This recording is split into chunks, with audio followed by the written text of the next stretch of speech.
اعوذ باللہ من الشیطان الرجیم بسم اللہ الرحمن الرحیم۔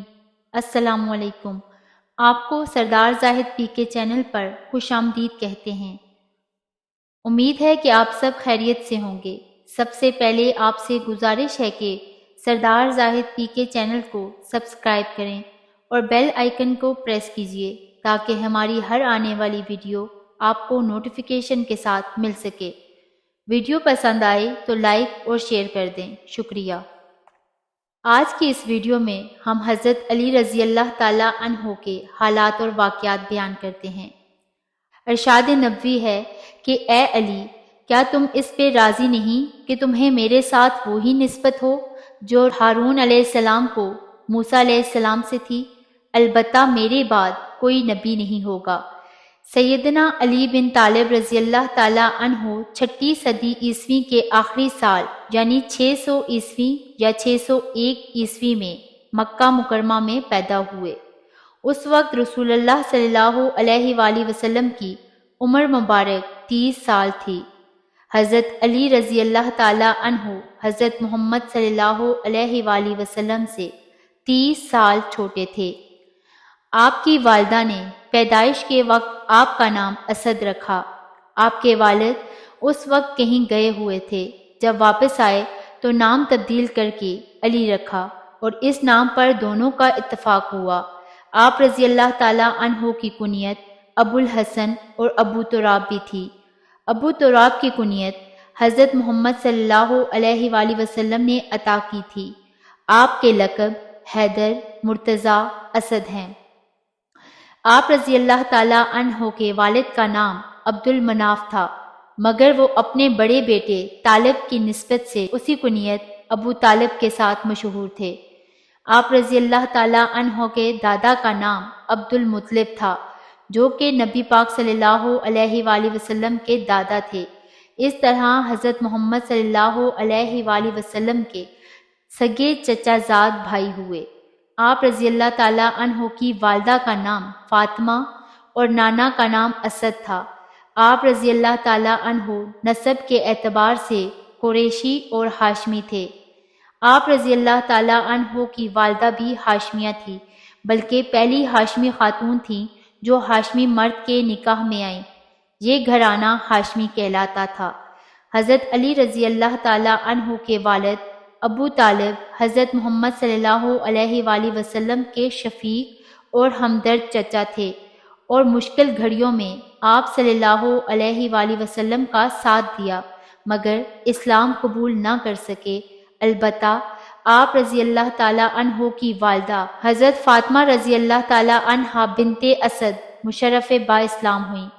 خود حضرت محمد صلی اللہ علیہ وآلہ وسلم کے ہاتھ پر اسلام قبول کیا اور جلیل القدر صحابیات میں شامل ہوئیں۔ حضرت علی رضی اللہ تعالیٰ عنہ کے 3 بھائی تھے، سب سے بڑے طالب، پھر عقیل اور اس کے بعد جعفر۔ آپ رضی اللہ تعالیٰ عنہ سب سے چھوٹے تھے۔ آپ رضی اللہ تعالیٰ عنہ کی 2 سگی بہنیں تھیں، ام ہانی اور جمانہ۔ حضرت علی رضی اللہ تعالیٰ عنہ 5 سال کے تھے جب ملک میں قحط پڑ گیا۔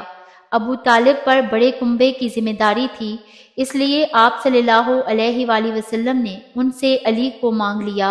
اس وقت سے علی آپ صلی اللہ علیہ وآلہ وسلم کے ساتھ رہنے لگے۔ حضرت خدیجہ رضی اللہ تعالیٰ عنہا نے آپ رضی اللہ تعالیٰ عنہ کی تعلیم و تربیت اور پرورش میں آپ صلی اللہ علیہ وآلہ وسلم کا ساتھ دیا۔ حضرت محمد صلی اللہ علیہ وآلہ وسلم نے جب نبوت کا اعلان فرمایا تو اس وقت حضرت علی رضی اللہ تعالیٰ عنہ کی عمر مبارک 10 سال تھی۔ آپ صلی اللہ علیہ وآلہ وسلم کی دعوت پر فوراً اسلام قبول کیا۔ اس طرح بچوں میں سب سے پہلے انہی کو دولت اسلام نصیب ہوئی۔ حضرت علی رضی اللہ تعالیٰ عنہ آپ صلی اللہ علیہ وآلہ وسلم کے ساتھ نماز پڑھنے لگے۔ ایک دن ابو طالب نے آپ صلی اللہ علیہ وآلہ وسلم کے ساتھ جب نماز پڑھتے دیکھا تو پوچھا، بیٹا یہ کیا دین ہے جس پر تم چل رہے ہو؟ حضرت علی رضی اللہ تعالیٰ عنہ نے جواب دیا، ابا جان، میں اللہ اور اس کے رسول پر ایمان لے آیا ہوں اور ان کی تصدیق کر چکا ہوں، اور میں نے ان کے ساتھ نماز پڑھی ہے۔ اس پر ابو طالب نے کہا، محمد تمہیں بھلائی کے سوا کسی چیز کی طرف نہیں بلائیں گے، تم ان کے ساتھ لگے رہو۔ حضرت علی بچپن ہی سے نیک تھے، بتوں سے نفرت کرتے تھے۔ آپ صلی اللہ علیہ وآلہ وسلم کی تعلیم و تربیت نے انہیں علم کا سمندر بنا دیا۔ لڑکپن میں ہی لکھنا پڑھنا سیکھ لیا۔ اسی زمانے میں انہوں نے ہتھیار چلانے اور دشمن سے لڑنے کا ڈھنگ سیکھ لیا تھا۔ والد کی وفات کے بعد 3 سال مکہ میں رہے۔ پھر جب کفار مکہ کی طرف سے مسلمانوں کے اوپر سختیاں اور تکلیفیں حد سے بڑھ گئیں تو مسلمانوں نے آپ صلی اللہ علیہ وآلہ وسلم کی اجازت سے مدینہ طیبہ کی طرف ہجرت کرنا شروع کر دی، کیونکہ وہاں تیزی سے اسلام پھیل رہا تھا۔ آپ صلی اللہ علیہ وآلہ وسلم بھی اللہ کی طرف سے اپنے لیے حکم ہجرت کے انتظار میں تھے اور مکہ مکرمہ میں ٹھہرے رہے۔ آپ صلی اللہ علیہ وآلہ وسلم کو مکہ میں دیکھ کر کفار نے دار الندوہ میں جمع ہو کر یہ منصوبہ بنایا کہ مختلف قبیلوں کے افراد مل کر رات کے وقت اکٹھے حضرت محمد صلی اللہ علیہ وآلہ وسلم کو نعوذ باللہ قتل کر دیں۔ اللہ تعالیٰ نے جبرائیل علیہ السلام کے ذریعے حضرت محمد صلی اللہ علیہ وآلہ وسلم کو اس منصوبے کی اطلاع دی۔ آپ صلی اللہ علیہ وآلہ وسلم اسی رات اپنے بستر پر نہیں سوئے، بلکہ حضرت علی رضی اللہ تعالیٰ عنہ کو فرمایا کہ وہ آپ کی چادر اوڑھ کر بستر پر سو جائیں اور اہل مکہ کی امانتیں جو آپ کے پاس رکھی ہوئی تھیں واپس کر کے پھر ہجرت کی غرض سے مدینہ طیبہ آ جائیں۔ بہرحال اس رات حضرت علی رضی اللہ تعالیٰ عنہ آپ کے بستر پر سو گئے۔ آپ صلی اللہ علیہ وآلہ وسلم جب گھر سے باہر نکلے تو دشمنوں کا ایک دستہ تلواریں لیے مکان کے باہر حملے کے لیے تیار تھا۔ آپ صلی اللہ علیہ وآلہ وسلم نے ایک مٹھی بھر خاک لی اور مٹی ان کے سروں پر پھینکتے ہوئے باہر نکل آئے۔ اس وقت آپ صلی اللہ علیہ وآلہ وسلم سورۃ یاسین کی آیات تلاوت کرتے ہوئے اس آیت تک پہنچے، ترجمہ: ہم نے ان کی آنکھوں پر پردہ ڈال دیا جس سے انہیں کچھ نظر نہیں آتا۔ اللہ تعالیٰ نے ان کی آنکھوں پر پردہ ڈال دیا جس سے وہ حضرت محمد صلی اللہ علیہ وآلہ وسلم کو نکلتے ہوئے نہیں دیکھ سکے۔ جب صبح ہوئی تو انہوں نے دیکھا کہ حضرت محمد صلی اللہ علیہ وآلہ وسلم کے بجائے حضرت علی رضی اللہ تعالیٰ عنہ موجود ہیں، تو انہوں نے حضرت علی رضی اللہ تعالیٰ عنہ کو پہلے مارا، پھر مسجد میں لے جا کر کچھ دیر باندھے رکھا اور پھر چھوڑ دیا۔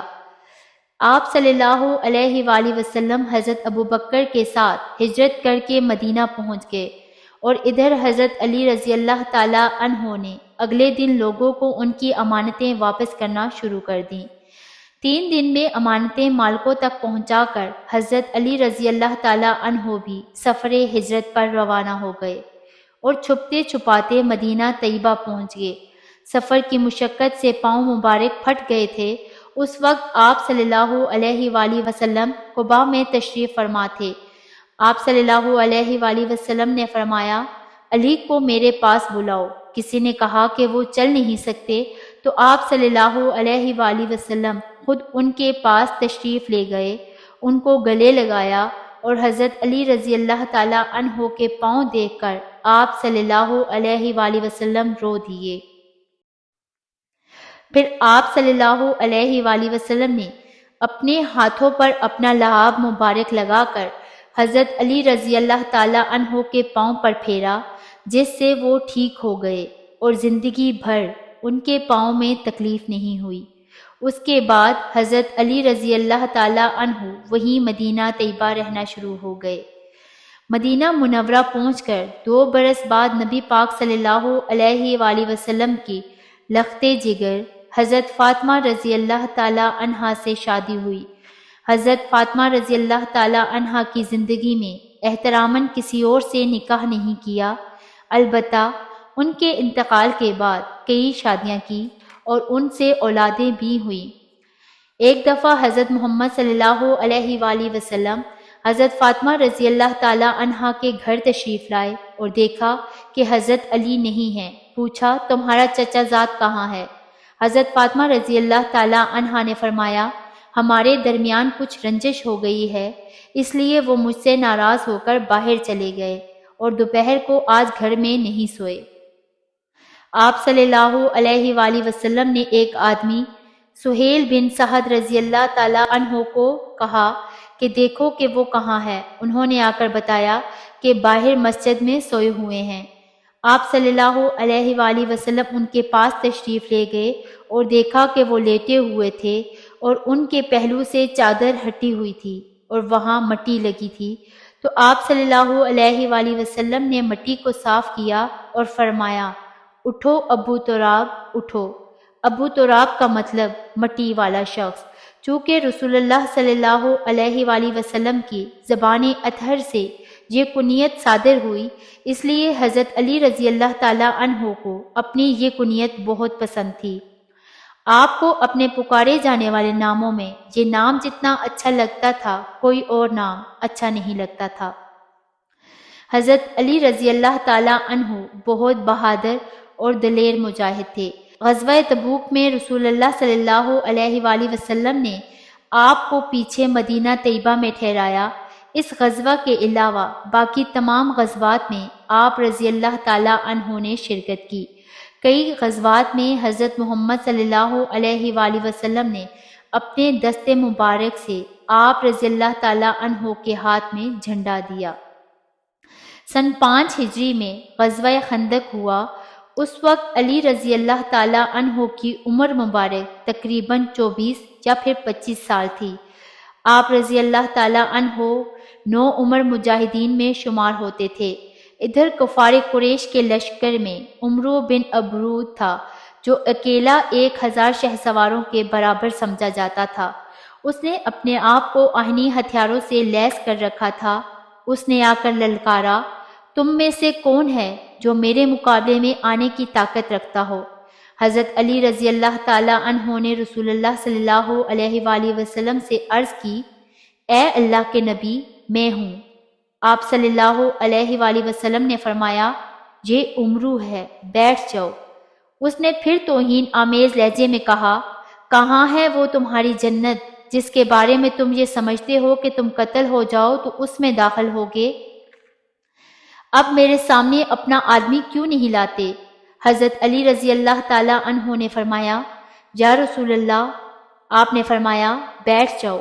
اس نے تیسری مرتبہ جب بہادری اور مسلمانوں کی بزدلی پر اشعار پڑھتے ہوئے غصہ دلانے کے انداز میں للکارا تو حضرت علی رضی اللہ تعالی عنہ نے پھر کہا میں جاتا ہوں یا رسول اللہ۔ آپ صلی اللہ علیہ وآلہ وسلم نے فرمایا یہ عمرو ہے۔ حضرت علی رضی اللہ تعالی عنہ نے فرمایا ہوا کرے عمرو۔ آپ صلی اللہ علیہ وآلہ وسلم نے اجازت دے دی۔